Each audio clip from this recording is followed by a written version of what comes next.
പാർലമെന്റിന്റെ വർഷകാല സമ്മേളനം തുടങ്ങുന്നതിന് തൊട്ടു മുമ്പ് ഒരു വലിയ സംഘർഷത്തിനും പ്രക്ഷോഭത്തിനും കളമൊരുങ്ങുന്നതായിട്ടാണ് റിപ്പോർട്ടുകൾ പുറത്തു വരുന്നത്.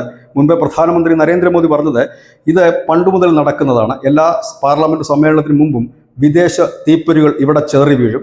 അത് പിന്നെ വലിയ സംഘർഷങ്ങളും സമരങ്ങളുമായി മാറും. പാർലമെന്റ് സമ്മേളനം കലക്കുക എന്നത് മാത്രമാണ് ഉദ്ദേശം.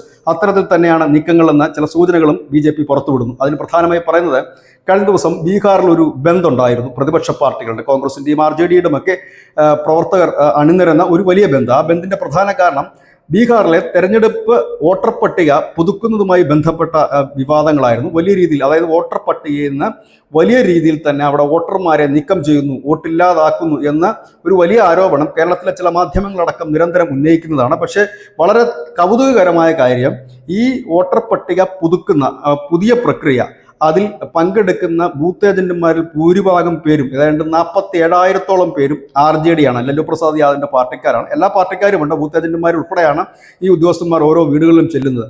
2003 ബീഹാറിലെ വോട്ടർ പട്ടിക അവസാനമായി പുതുക്കിയത്. അതിനുശേഷം മരണപ്പെട്ടവർ, ഒപ്പം തന്നെ വിദേശ വോട്ടർമാർ, പ്രത്യേകിച്ച് റോഹിംഗ്യകളും ബംഗ്ലാദേശികളും വളരെയധികം വോട്ടർമാരായ ബീഹാറിലുണ്ട്.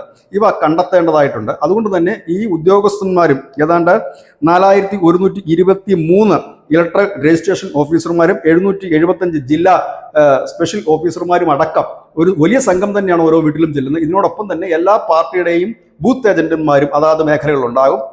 ഇവർ വീട്ടിൽ ചെല്ലുന്നു. 2003 വോട്ടർ പട്ടികയിൽ പേരുള്ളവർ, അവരുടെ രക്ഷകർത്താക്കളുടെ പേരും ആ വോട്ടർ പട്ടികയിലുണ്ടെങ്കിൽ അവർക്ക് പുതുക്കൽ നടപടികൾ വളരെ എളുപ്പമായി മാറും. അത് ഇല്ലാത്തവരാണ് എങ്കിൽ അവർ രേഖകൾ ഹാജരാക്കണം. രേഖകൾ എന്ന് പറയുമ്പോൾ കുറഞ്ഞ പക്ഷം ജാതി സർട്ടിഫിക്കറ്റ് എങ്കിലും ഹാജരാക്കാൻ കഴിയണം. മറ്റു രേഖകൾ, ഇപ്പോൾ വിദ്യാഭ്യാസ രേഖകളില്ല എങ്കിൽ, പാസ്പോർട്ട് ഇല്ല എങ്കിൽ, മറ്റു രേഖകളില്ല എങ്കിൽ കുറഞ്ഞ പക്ഷം ജാതി സർട്ടിഫിക്കറ്റ് എങ്കിലും ഹാജരാക്കാൻ കഴിയണം. ഇല്ലെങ്കിൽ ആ വില്ലേജിൽ സ്ഥിരതാമസമാണ് എന്നുള്ളതിൻ്റെ ഒരു സർട്ടിഫിക്കറ്റ് വില്ലേജ് ഓഫീസിൽ നിന്ന് വാങ്ങി നൽകിയാലും മതി. ഇത് തിരക്കില്ല. ഫോം ആദ്യം പൂരിപ്പിച്ച് നൽകുക, അതിനുശേഷം അനുബന്ധമായി ഈ രേഖകൾ നൽകുക. ഇത് എല്ലാ പാർട്ടികളും തത്വത്തിൽ അംഗീകരിച്ചിരുന്നതാണ്. തിരഞ്ഞെടുപ്പ് കമ്മീഷൻ അനവധി യോഗങ്ങൾ നടത്തിയതിന് ശേഷമാണ് ഈ നടപടികളിലേക്ക് കടന്നത്. ഇത് രാജ്യത്തെല്ലായിടത്തും വോട്ടർ പട്ടിക പുതുക്കുന്ന ഒരു രീതിയുണ്ട്. 2003 പുതുക്കിയത് എന്ന് പറയുമ്പോൾ ഏകദേശം ഒരു 10-15 വർഷങ്ങൾ കഴിഞ്ഞിരിക്കുന്നു. അപ്പോൾ സ്വാഭാവികമായി തന്നെ അത് പുതുക്കൽ നടപടികളിലേക്ക് പോകേണ്ടതാണ്. ഇതെല്ലാ പാർട്ടികളും അംഗീകരിച്ച കാര്യമാണ്. പക്ഷേ ഇപ്പോൾ പാർലമെന്റ് സമ്മേളനം അടുത്ത് വരുന്നൊരു പശ്ചാത്തലത്തിൽ അതിനെ ഒരു സംഘർഷമാക്കി കൊണ്ടുവരിക, ദേശീയ തലത്തിൽ അതൊരു വലിയ പ്രക്ഷോഭമാക്കി മാറ്റുക എന്നതാണ് ഇപ്പോൾ ഇതിൽ നിന്ന് വ്യക്തമാകുന്നത്. ഏതായാലും വോട്ടർ പട്ടിക പുതുക്കുന്നത് അധികം വൈകാതെ കേരളത്തിലും വരുമെന്നാണ് അറിയാൻ കഴിയുന്നത്. ന്യൂസ് ഡെസ്ക്, ന്യൂസിന്റെ മലയാളം.